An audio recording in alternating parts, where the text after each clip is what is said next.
देश में महिलाओं के साथ दुष्कर्म और यौन उत्पीड़न के मामलों में दिनों दिन बढ़ोतरी आ रही है। सरकार महिलाओं की सुरक्षा को लेकर लाख दावे करती है, लेकिन फिर भी अपराधियों के दिल में कोई खौफ नहीं। शायद तभी देश में हर 20 मिनट में एक महिला रेप का शिकार होती है। नमस्कार, आप देख रहे हैं डीसी न्यूज इंडिया और मैं हूं मनिंदर प्रताप सिंह। दिल्ली में हुए निर्भया कांड के बाद कोलकाता में ट्रेनी डॉक्टर से दुष्कर्म और हत्या, महाराष्ट्र के बदलापुर में 2 बच्चियों के साथ हुई दरिंदगी के बाद तो जैसे मामलों की बाढ़ आ गई है। पश्चिम बंगाल विधानसभा ने सर्वसम्मति से दुष्कर्म रोधी विधेयक पारित कर दिया। विधेयक में पीड़िता की मौत होने या उसके कोमा में जाने जैसी स्थिति में दोषियों के खिलाफ मौत की सजा का प्रावधान किया गया है। ऐसे में महाराष्ट्र में भी सख्ती कानून लाने की मांग उठ गई है। महाराष्ट्र में सख्ती कानून की मांग नई नहीं है। शक्ति आपराधिक कानून विधेयक 2020 में पटल पर रखा जा चुका है।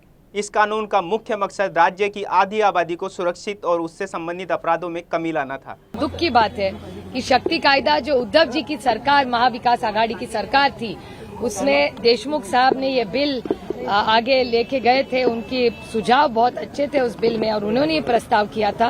और उसके बाद बंटी पाटिल जी कांग्रेस के वरिष्ठ नेता और मंत्री थे, इनके मिनिस्टर ऑफ स्टेट थे, तो सब ने मिलकर यह शक्ति कायदा लाया था। और सबसे बड़ी बात है कि एकनाथ शिंदे जी जो आज राज्य के मुख्यमंत्री है, वो भी उस कमेटी में थे। तो सबका सलाह लेके ये बहुत अच्छा कायदा देशमुख साहब ने लाया था और सब ने दिल्ली भी भेजा हुआ है। लेकिन तब मोदी सरकार थी, उन्होंने कुछ नहीं किया। आज एनडीए की सरकार दिल्ली में है, उन्होंने भी कुछ नहीं किया। उसका हम जाहिर निषेध करते हैं। आप इसको किस तरह से संसद में फॉलो अप करेंगी? मैं खुद देशमुख साहब को विनती करूंगी कि देशमुख साहब अगर सब नेताओं गण को, सारे जो इंडिया अलायंस के नेता है, उनको अगर जब खत लिखे तो जब पार्लियामेंट नवंबर में शुरू होगा तो मैं देशमुख साहब को विनती करूंगी वो दिल्ली आए। सब बड़े नेताओं से हम लोग मिलेंगे। हम पवार साहब को विनती करेंगे कि इंडिया अलायंस की वो मीटिंग बुलाए, सबसे शक्ति कायदा के बारे में बात करें।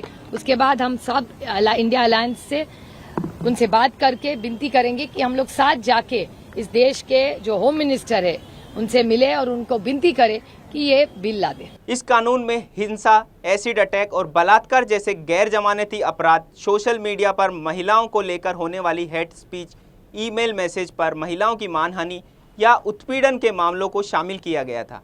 कानून में 21 दिनों के अंदर आरोप पत्र दाखिल करने की बात कही थी। बलात्कार के मामलों में अपराधी को मृत्युदंड या कठोर कारावास से दंडित करने का प्रावधान इस अधिनियम में किया गया था।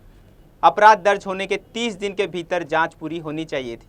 यदि 30 दिनों के भीतर जांच संभव नहीं है तो पुलिस महानिरीक्षक या पुलिस आयुक्त को 30 दिनों तक का विस्तार मिलेगा।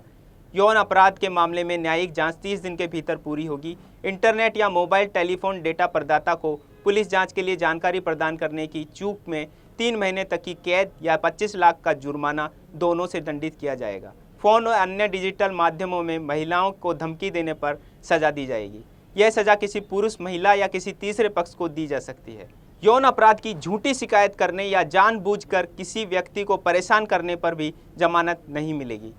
एसिड हमला करने वाले अपराधी को 15 साल की कैद या आजीवन कारावास तक की सजा हो सकती है। आर्थिक दंड का भी प्रावधान किया जाएगा। इस कानून में एसिड हमले के कारण संबंधित महिला के इलाज और प्लास्टिक सर्जरी का खर्च भी इस जुर्माने से कवर करने का प्रावधान किया गया है। फिलहाल प्रदेश के नेता और राजनीतिक पार्टियां अभी आगामी नवंबर में होने जा रहे विधानसभा चुनाव की तैयारियों में मशगूल हैं। मुद्दे सभी को याद है, पर समाधान के नाम पर जब उनसे सवाल किया जाए तो विरोधी पक्ष को भी उसके लिए उत्तरदायी ठहराने की प्रवृत्ति दिखाई देगी।